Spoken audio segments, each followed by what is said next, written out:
Imagine एक top bank 27 साल का फ्लॉलेस ट्रैक रिकॉर्ड और फिर एक दिन चेयरमैन रिजाइन करता है बस 8 वैग्यू वर्ड्स लिख के और 70,000 करोड़ रुपीस खत्म हो जाते हैं। Welcome to the story of H bank, जहां कंफ्यूजन ने फंडामेंटल्स को टेम्पररी धक्का दे दिया। What exactly happened? 19 मार्च को स्टॉक ऑलमोस्ट 4.5 परसेंटेज गिरा और नेक्स्ट डे 2.5 परसेंटेज डाउन। और इसका ट्रिगर था एक रेजिग्नेशन। अटानु चक्रवर्ती ने, जो बैंक के इंडिपेंडेंट डायरेक्टर और पार्ट टाइम चेयरमैन थे, सडनली रिजाइन कर गए। उन्होंने बस इतना बोला, certain practices not in congruence with my personal values and ethics. और बस, नो डिटेल्स, नो एग्जांपल्स। और इस पर मार्केट का रिएक्शन ग्रेट। अब हम खुद ही वर्स्ट केस इमेजिन कर लेते हैं। 70,000 crore rupees gone, but why? Simple logic है, मार्केट्स एम्बिगिटी से नफरत करता है। क्लियर प्रॉब्लम हो तो लोग एनालिस करते हैं, वैग्यू स्टेटमेंट हो तो लोग पैनिक करते हैं। और यहाँ प्रॉब्लम क्या है? We don't know. और जब वी डोंट नो होता है तो लोग एज्यूम करते हैं something big must be wrong. But क्या कुछ सच में बैंक के अंदर चेंज हुआ है? नहीं। एच बैंक इंडिया का most consistently well run bank रहा है। 25 ईयर्स से ज़्यादा का stable growth, strong risk management, consistent profitability bank ने दिया है। Solid governance reputation. एक डायरेक्टर का डिसएग्रीमेंट इसका मतलब ये नहीं है कि पूरा सिस्टम खराब है। What is actually worth noticing? अब सब कुछ परफेक्ट भी नहीं है। सबसे पहले 2023 में मर्जर की कॉम्प्लेक्सिटी। एचडीएफसी लिमिटेड के साथ मर्जर हुआ था, जिससे ह्यूज स्केल इंक्रीज हो गया। इंटीग्रेशन चैलेंजेस और सिस्टम कल्चर ऑपरेशन अलाइन करना एक नाइटमेयर है। ये प्रोसेस अभी भी ऑन गोइंग है। और सेकेंड थिंग, लीडरशिप फ्रिक्शन।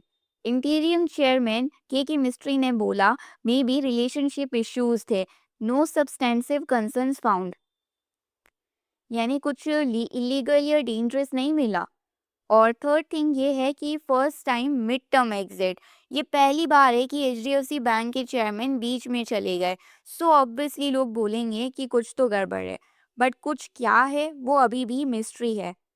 और एनालिस्ट क्या कह रहे हैं? जेपी मॉर्गन चेज, सेंटिमेंट पे इम्पैक्ट होगा और वॉलेटिलिटी हाई रहेगी। मर्जर बेनिफिट्स अभी फुल्ली विजिबल नहीं है।